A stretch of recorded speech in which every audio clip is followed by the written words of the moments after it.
Let's move on to this now. 13 Tshwane Metro Police officers are expected to appear in 3 different courts today following their arrest last week. They are accused of, among other things, soliciting bribes from motorists in different parts of the capital. For more details, then, we are joined by Simon Zwane, who speaks on behalf of the Road Traffic Management Corporation, RTMC. Simon, good afternoon, and thank you for joining us. What can you tell us about the court appearance of these officers today? Yes, the officers are appearing in court. 8 of them are appearing at the Pretoria Magistrates Court, and then there are 4 in Hammanskraal and 1 in Themba. They were all arrested between Friday and Sunday on allegations of taking bribes from motorists in and around Tshwane. Just tell us about the operation that led to these arrests, Simon, because you and I know that, unfortunately, this idea that people can get off from getting a traffic fine by merely bribing a police officer is something that has become endemic in our society. So where does the arrest of these officers fit in with attempts to root out that unfortunate culture? Yes, there have been investigations that we have been undertaking as the anti-corruption unit of the RTMC. You would know that we've been in other provinces where we've made arrests, numerous arrests in Popo, KZN, even the Free State. But even here in Gauteng, we've made some arrests. But we have been receiving numerous complaints about the conduct of Tshwane Metro Police in and around the capital. People have complained that they solicit bribes. They've given us information. Then we followed up on that information to be able to identify these particular individuals that were then apprehended. And we investigated. We made this a project of over a period of time of 18 months. It was called Operation Bunny, because we needed to identify them, identify their modus operandi and where they operate from, and to corroborate the information that we've been obtaining from members of the public who are unhappy about this conduct.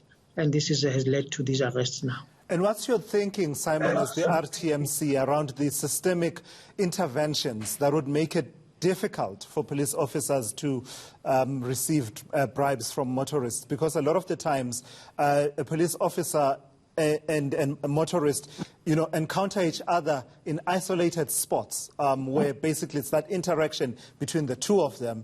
How do you monitor that? How do you intervene systematically to ensure that that culture is broken, even if it means, some kind of intervention on your side?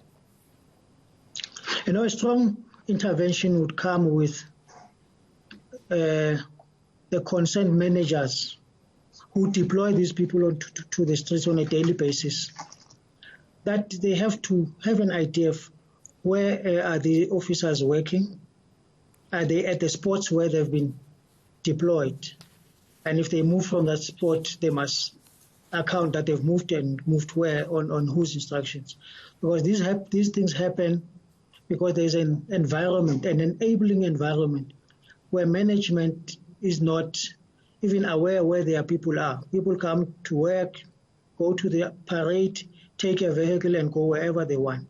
If we can tighten on that one first, and then those who are watching over what the traffic officers are doing, like the National Traffic Anti-Corruption Unit, would also come in and do oversight as to what they are doing and whether they're doing the correct things where they are deployed.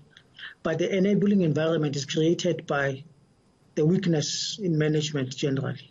Lastly, Simon, how seriously do you take the conduct of these 13 officers in as far as the charges are concerned, right? Because many people sort of focus on the quantum, the amount involved, in many instances, it's not thousands of rand that are the quantum of the bribe between the motorists and the official, but it's really about the principle of the betrayal of that trust between society and the police officer, and the abuse of the authority that we have, clothed this officer with. So how seriously are you taking this in as far as the charges are concerned? We are taking it very seriously. In the past, we've seen also instances where a particular municipality would say, no, we would await the outcome of the criminal case before we institute disciplinary cases. We are saying, no, it doesn't work like that. You can institute disciplinary measures immediately as the people come in, and we were able to assist in that. We get rid of them departmentally within the municipality, and then await the justice process to also take its course. Because we know with criminal cases, they take a long time before they are resolved. But we can't wait for that period before we start disciplinary action. Disciplinary action must ensue immediately, and then while they are going through this process. They can't use the money that they've been obtaining through fraudulent means to finance their criminal cases. All right, Simon Zwane, thank you for your time this afternoon. Simon Zwane speaks on behalf of the RTMC, the Road Traffic Management Corporation. This is All Angles here on ENCA, and still to